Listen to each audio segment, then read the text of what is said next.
On this week's episode of the SP Mamas podcast, we have Lauren Kiefert joining us to share about her experience with postpartum anxiety, depression, and admitting herself to a behavioral mental health center for the sake of her own well-being and her family's. Hi, you guys, and welcome back to the SP Mamas podcast. My name is Carolina Stone, and I am your host. And today we have a special guest, Lauren Kiefert, joining us from Virginia. Is that right? Yes, Virginia. Awesome. Well, welcome, Lauren. I am so glad that we finally got to connect. I know that we've been trying to make this episode happen for a while. So your story is really, really important, and I'm really glad that we finally get a chance to talk and for you to share it. Yeah, me too. Thank you so much. I'm excited to share with everyone and say, talk about all the things. All the things, yeah. Okay, well, first of all, just tell me who you are and who your little one is, how old is he, and a little bit about yourself. Okay, sure. So my name is Lauren Kiefert. I work in the public health field. Right now I am mostly involved in like substance use prevention for youth. So it's really rewarding. I really enjoy what I do. So it's really a great job to be in. Sorry, my dog is just joining us. Yeah, that's great. I also have a dog named Bowser. I don't know if you could. Oh, hi, Bowser. Oh my God. He's a French bulldog. Oh, so cute. Yeah. So that's a little bit about me. I am 31 and I had my son when I was, I guess I was 30, trying to do the math. Yeah. He will be one next month on October 19th. So amazing. Time has certainly flown by as he gets older and older. It's just, time just goes by so fast. Yeah, it's been a wild year in so many ways, I'm sure. Absolutely. And what's his name? Ethan. Ethan, awesome. Okay, cool. Yeah. So tell me a little bit about your like conception experience and pregnancy, just how that got started leading up to the birth and postpartum. Sure. So as far as, I guess, preparing for pregnancy, I feel very fortunate that it didn't take as long as we had thought it would. I want to say maybe 2 months or so of actively trying. So it happened much faster than I thought it would. So in the beginning, I was excited, but at the same time, I was like, oh, I don't know if I'm like, was I really ready? I don't know. Is anyone ever really ready?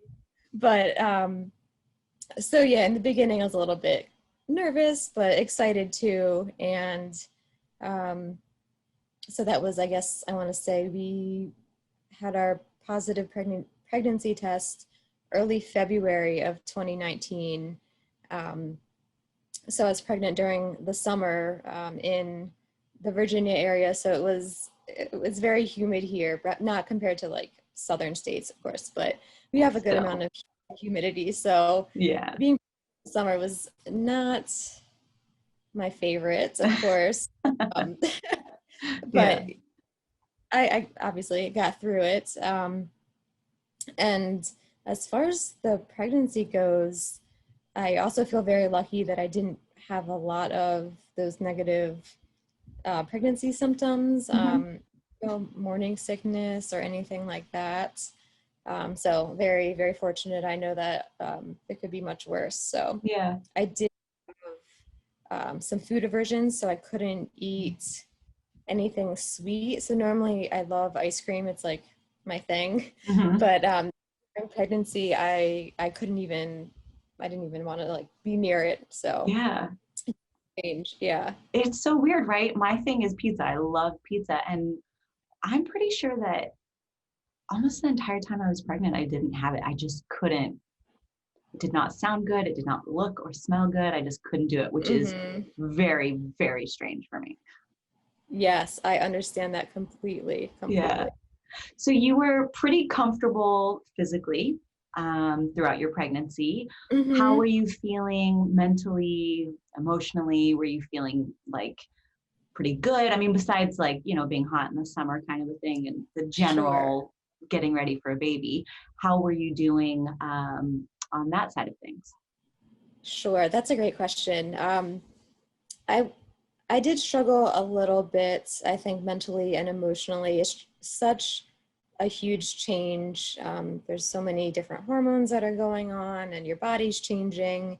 And to be honest, I did struggle a lot with most like the body changes and just, I guess, not really having control over that, trying to eat healthy when I had, when I wasn't averse to certain foods or things like that. Right. Yeah.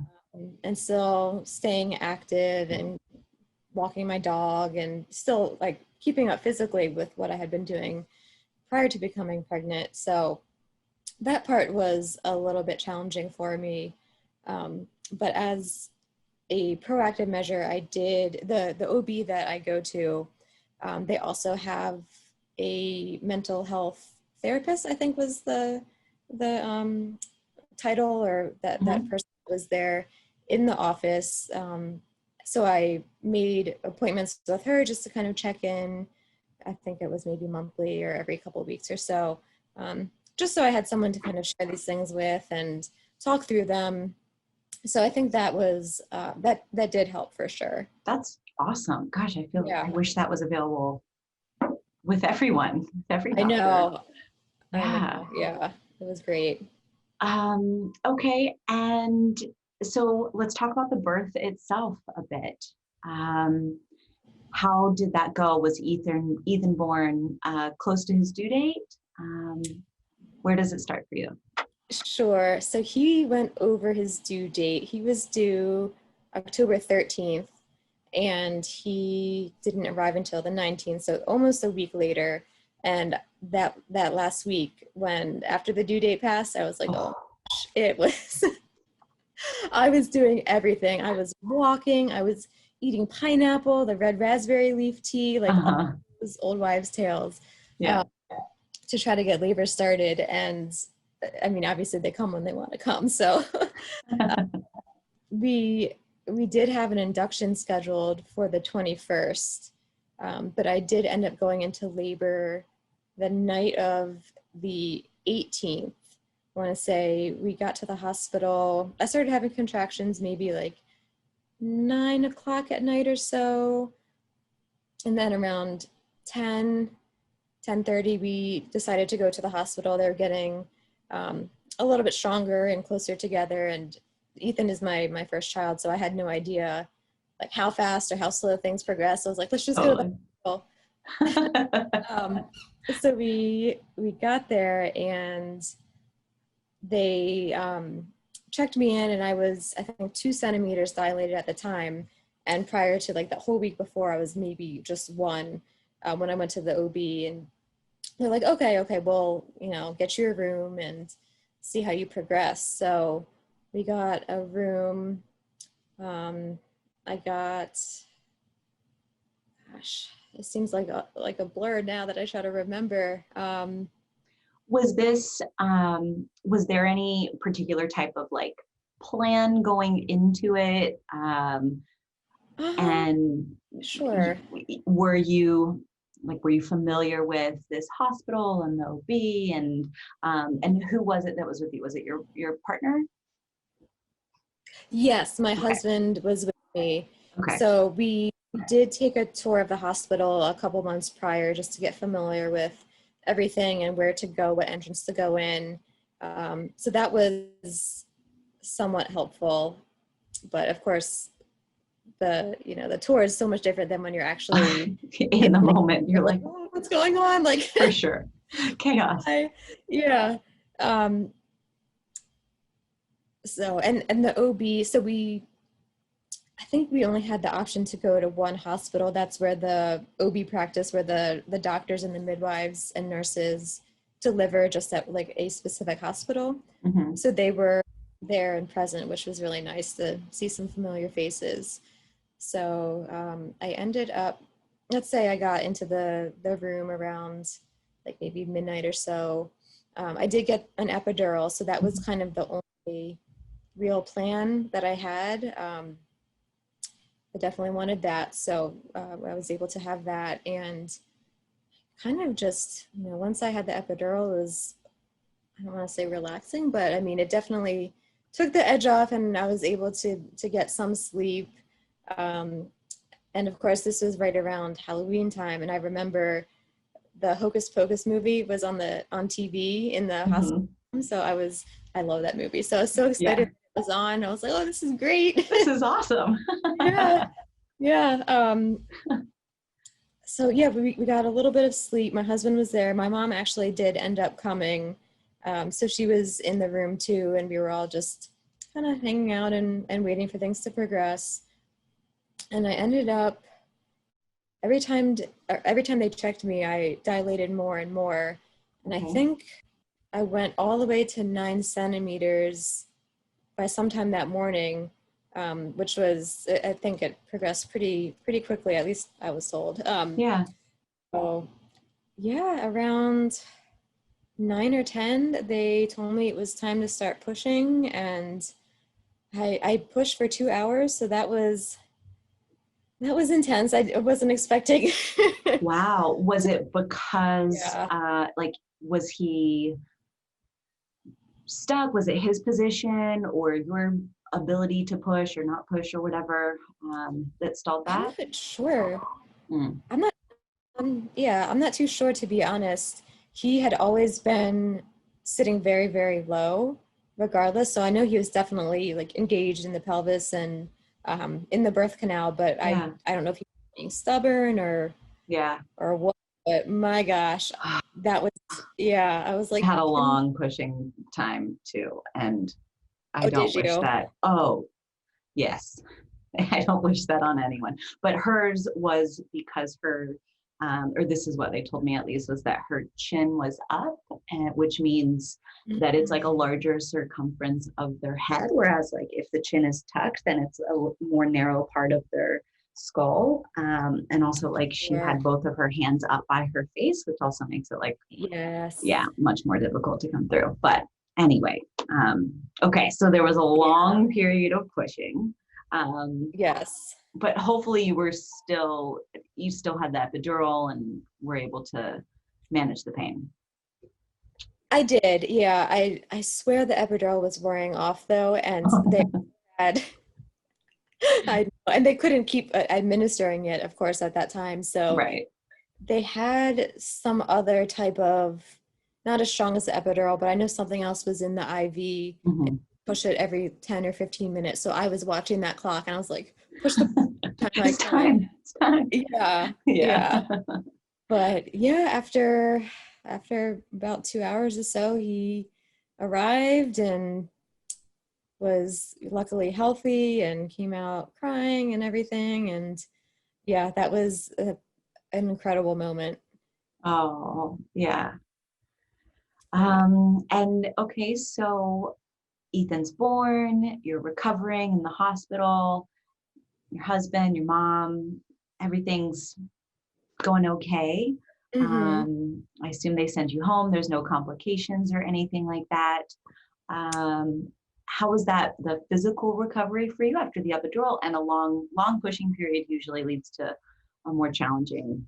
How was that for you?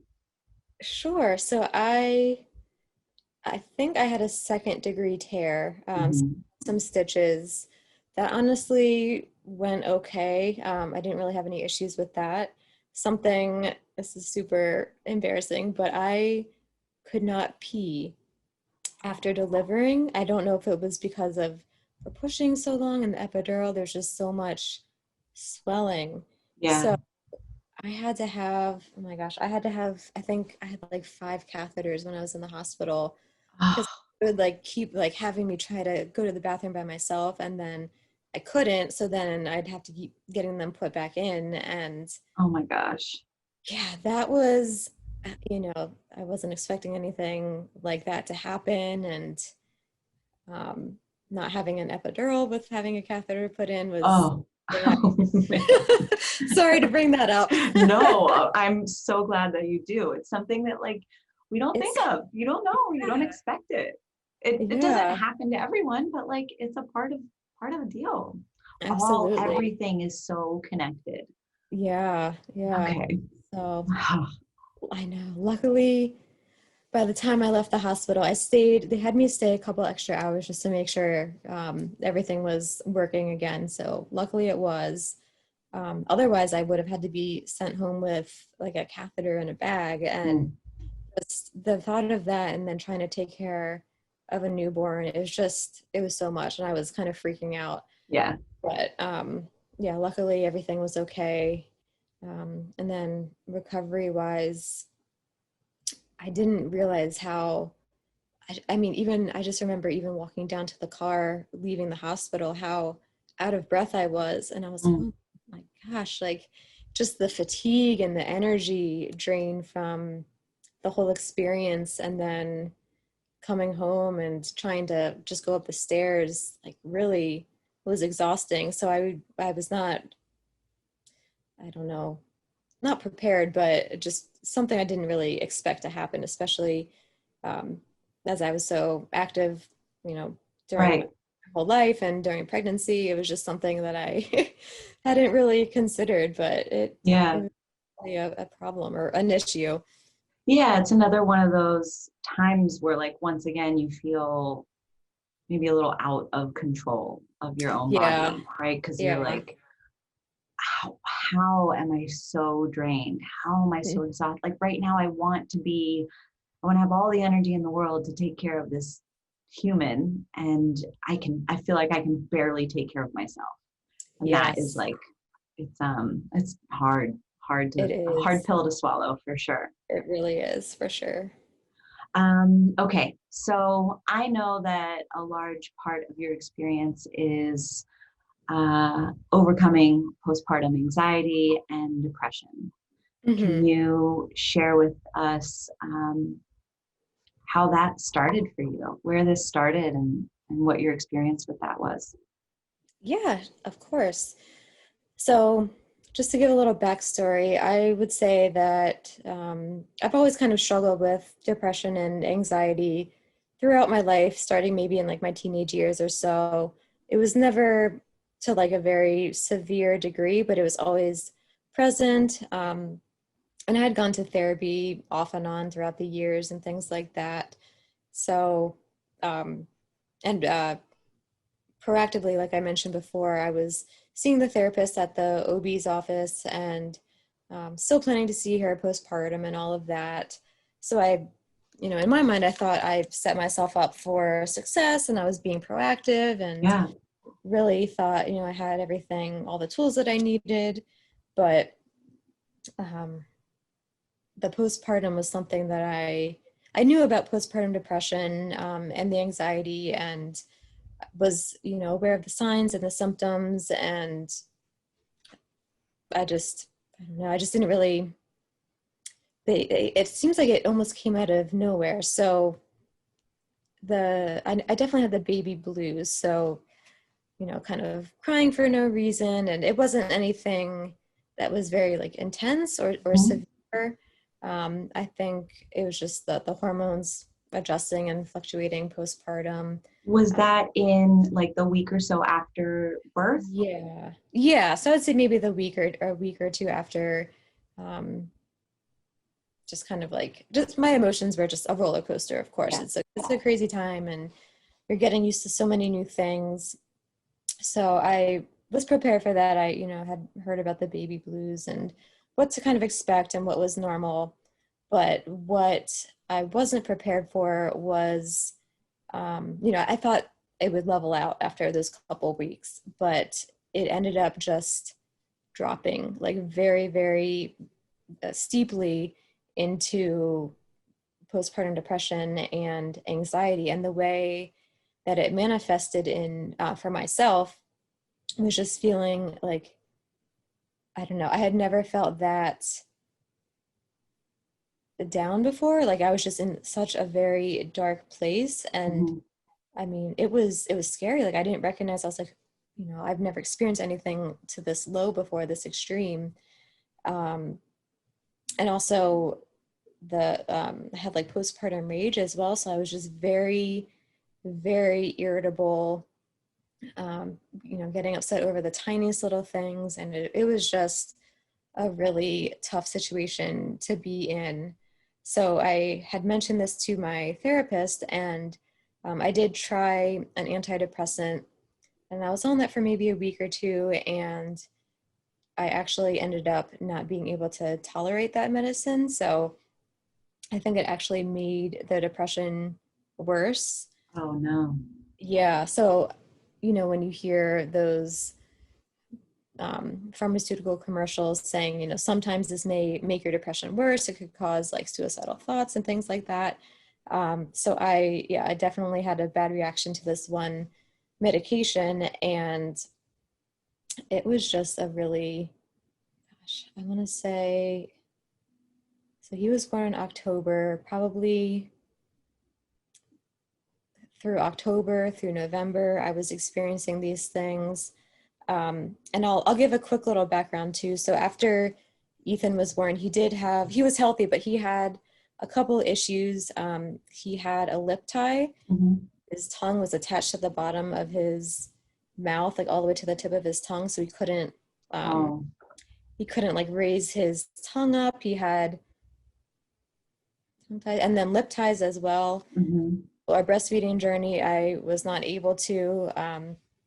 So we had to use formula, of course, and then he had some stomach issues. So we went through like 6 or 7 different formulas to try to find one that he could tolerate. And I want to say the first 8 weeks, if he wasn't eating or sleeping, he would just cry. So that Oh, poor God. little guy, I know it just made it even harder. And poor you trying to It was figure hard. it Yeah. out and deal with like specialists and the Yeah. right, formula and the revision and the like all of the Mhm. things. Like, gosh, it's so much. It was a lot, and I felt like I wasn't enjoying it. I did not enjoy those first couple of weeks, and I felt guilty, like, this is supposed to be a really happy time, and, you know, excited that your baby's here. And it was so overwhelming. And to have to experience those things, like, I just kept wishing, I was like, why can't I just have a normal baby? Or why me? What's wrong with me? Why do I have to go through this? So, I mean, I realized now that that was probably a lot of the postpartum stuff Mm. occurring for sure. But yeah, so that was a little backstory as to why I think it probably got to the point where it did. It was just a little bit of a rough start on top of everything else going on. So I want to say the lowest point, I just had thoughts of like not wanting to be here. So Mhm. no, like I wasn't like thinking of doing anything, but I just wanted to not be here anymore. Just like, disappear or Yeah. fast forward to like 6 months later where everything would hopefully be a little bit easier. And I just kept having these thoughts, and it was so draining and so exhausting to keep having these thoughts. And just like it made it hard to even take care of myself, take care of Ethan. Mhm. My husband luckily was a really great support during this time, and he always advocated for me to do what I needed to do and get the help that I needed to receive. So I voluntarily, oops, one second, sorry. I voluntarily went to a behavioral health clinic. So I spoke with my therapist, and she advised there's these whole like procedures that you have to go through to get admitted or checked into one of these places. So Oh, I drove wow. myself. Yeah, I had no idea. You can't just like go there and check in. You have to go to the ER. And so I went to the ER. I like packed my bag and everything, and I was just telling them, what was going on, and that I needed some more support to help myself. So they got me checked in, and I want to say I was there for 3 or 4 days. I think maybe 3 days I stayed there. So um, yeah, it was quite an experience. I didn't really, again, know what to expect. Like I packed my bags like I was going on a vacation, but it certainly was not the case. And Yeah. I know I brought all these things with me, and I mean, they go through your things piece by Yeah. piece, like every single thing, and you can't bring in lotion, you can't bring in your own shampoo, you can't bring in anything, Yeah. because of the nature of the facility and the other patients that are there, and they're, whatever they're experiencing could be harmful to them, or they could use that to harm someone else. It Yeah. was a lot. So I was there. I went to all of the group therapy sessions and really did my best to participate and get the most out of this situation. And it was probably one of the hardest decisions I've ever made, to leave my son, to leave my husband Yeah. um, home, and take this scary experience and try to. And to be super vulnerable and say, Yeah, I don't know what I'm doing. I don't know what's going on. I need help. yeah, Yeah, that yeah. takes a lot of courage. It was, yeah. Did was this what was the time frame of this when you checked in? How old was he? How many months was He he? was, yeah. This was early December, so he was not even 2 months yet. Okay. And were you Um, still on the medication, the antidepressant? Had you guys figured out that that one wasn't working yet? so I still was taking it, since you can't really just stop cold turkey. But they bring in there's a bunch of like social workers and psychiatrists that come in, and doctors that make their rounds each day.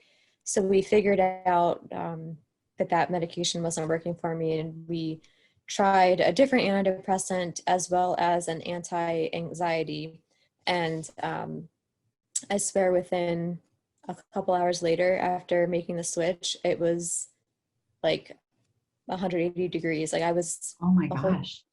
it was crazy. Wow. Yeah, Hours. I couldn't That's believe it. crazy. I think the missing piece, that I wasn't really paying too much attention to, was the anxiety part.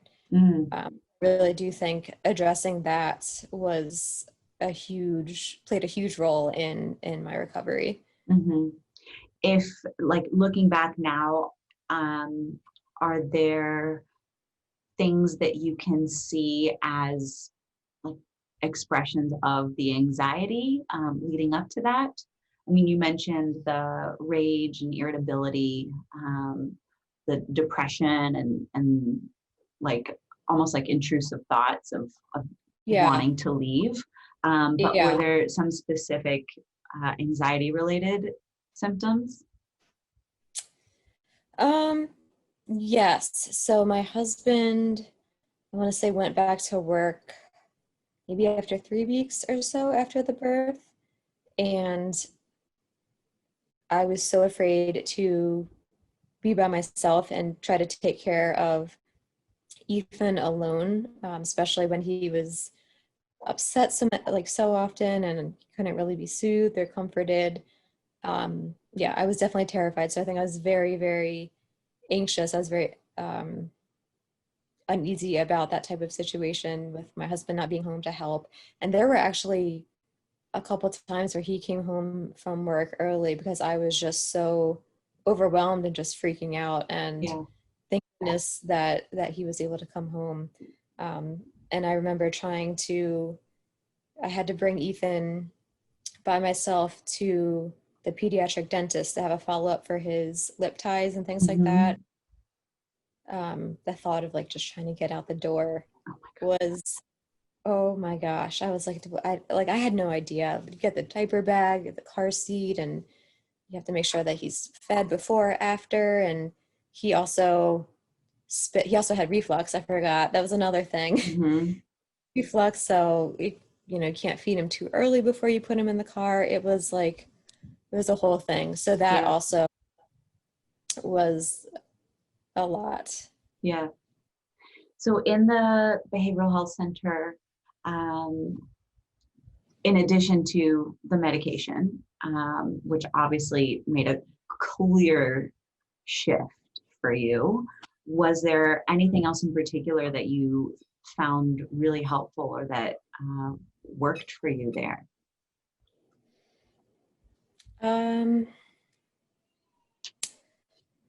Yeah, I would say so. Sorry, my dog is squeaking his ball in the background, so That's okay. it's not too annoying. No, not at all.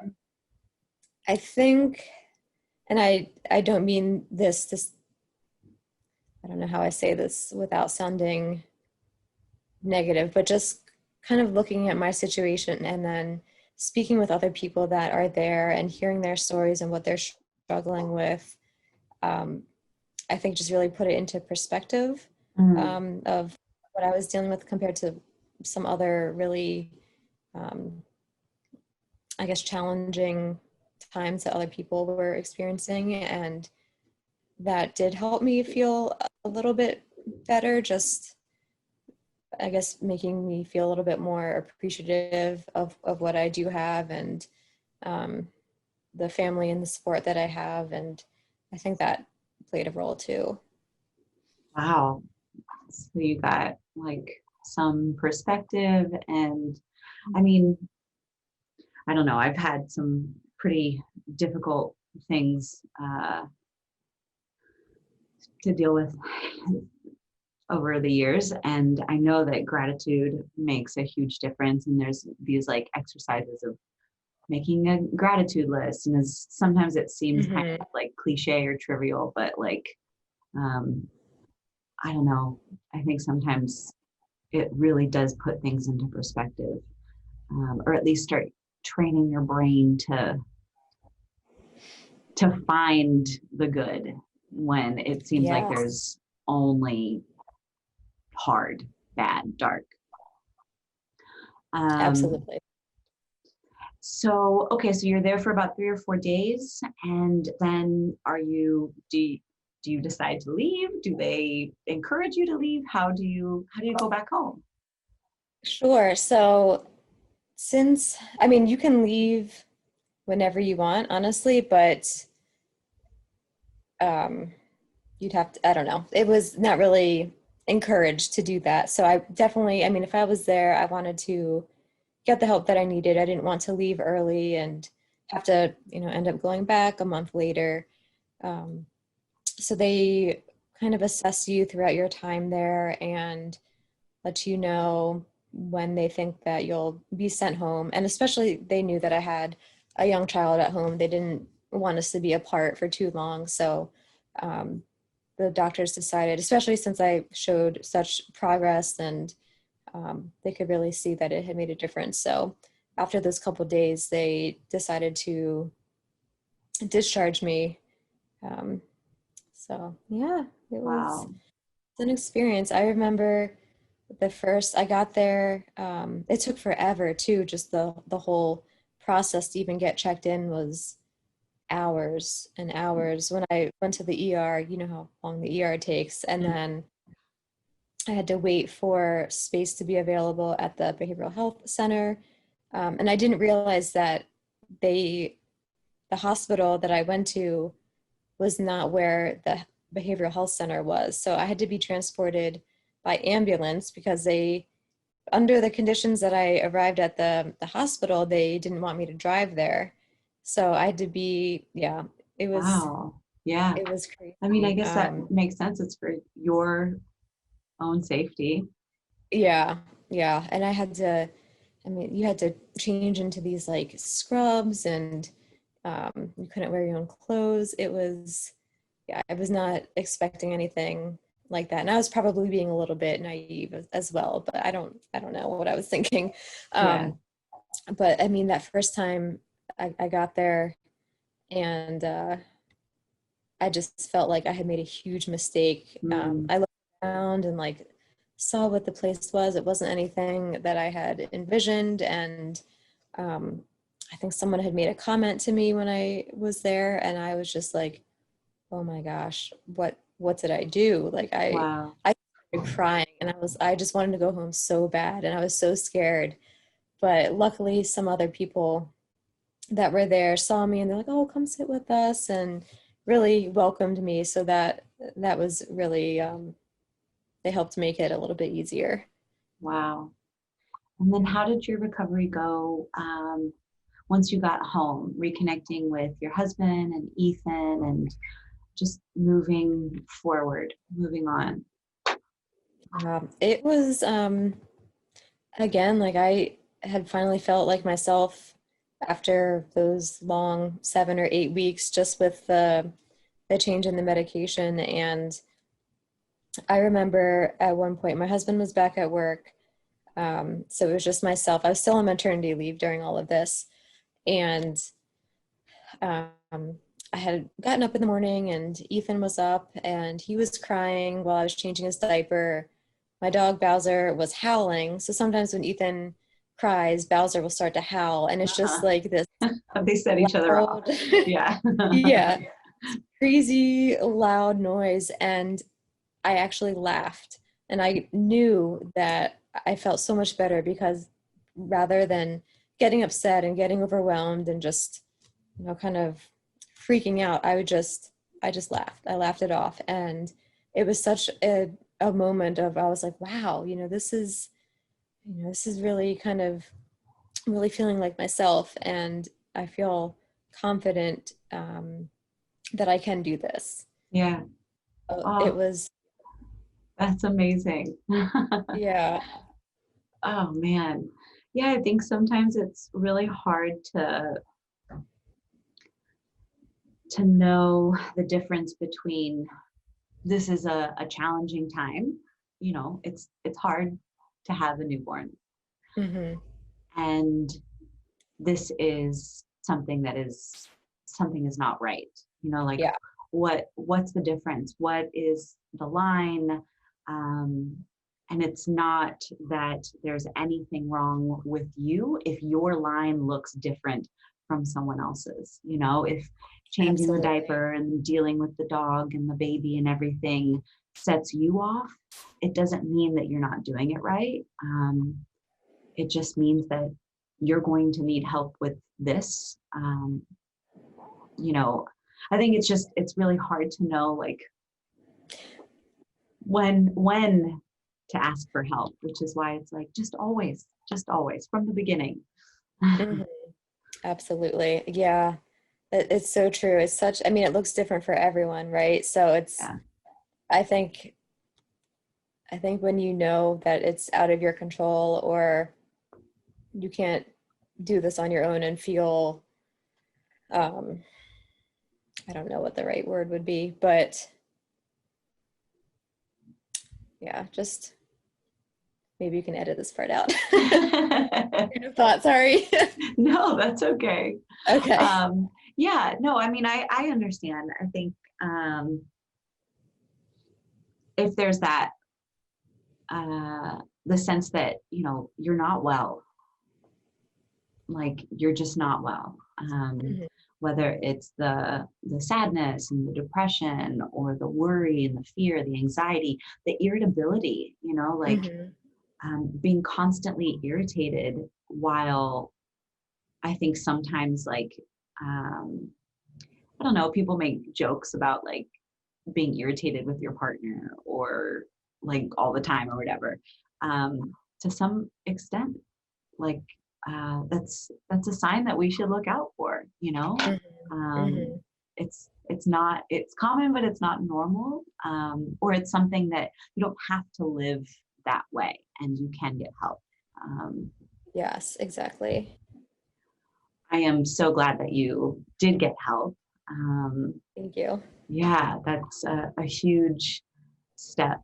Um, took a lot of courage. Is there anything that now that you're doing to continue taking care of your mental health now that you're a little bit more removed from that more immediate time period? Sure. Yeah. So I still speak with the same therapist that I had seen prior to having my son. So she kind of has been with me throughout this whole journey. So she knows my story, and that's really helpful. So I still see her once every couple of weeks or so. I'm still taking the anxiety and the depression medication. Still trying to do self-care things. Street parking, I found you guys I think around March or so, and I've always, like I said before, always been into working out and being active, so definitely trying to get the WODs in. It's my kind of stress reliever, something I look forward to every day. It's like my time to myself, so still making sure I have those little moments to myself.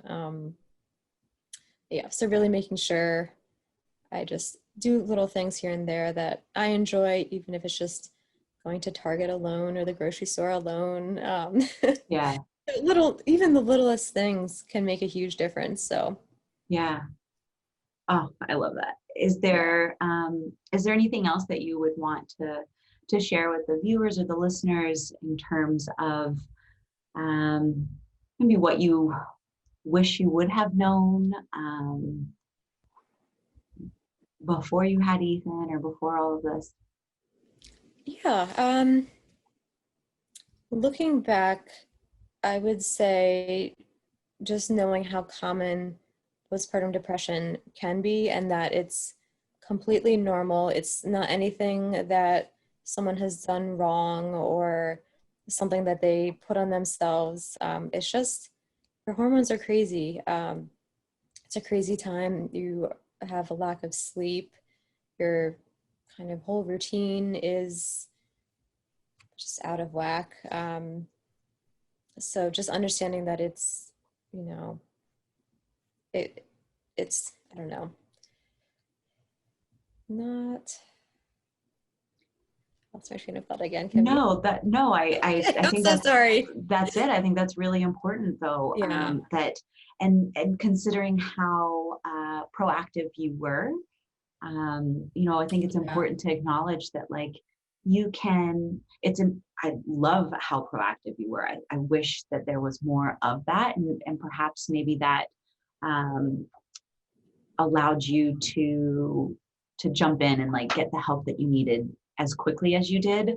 But that like, even if you know all of the things and you're proactive leading up to it and you're, as prepared as you can be, and pregnancy is super smooth and birth is pretty smooth, that you're still vulnerable to it. Absolutely. Yeah, I think that's a great point. And something else that I know, stigma is a huge, huge barrier for people accessing treatment. I know that, mental health and taking medication can be, I guess, looked down upon or be seen as a sign of weakness. But I think it's actually the opposite. It took so much courage for, at least in my experience, so much courage to take the step to get help and continuing to help myself. Even like you said, I was speaking with the therapist proactively.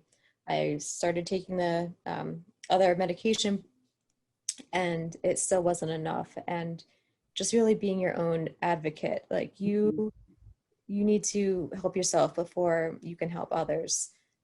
So like I needed to help myself so I could be a better wife, a better mom, a better friend. So I think just trying to reduce those stigmas, and you're not a bad person if you need extra support. It's just, it's chemicals in your brain, it's your body. It's such a challenging time. And if that's what you need, then you owe it to yourself. Yeah, absolutely. Oh, yeah. Well, thank you for sharing your story and your experience, and for, just being really honest and open with us. I appreciate that a lot. Sure.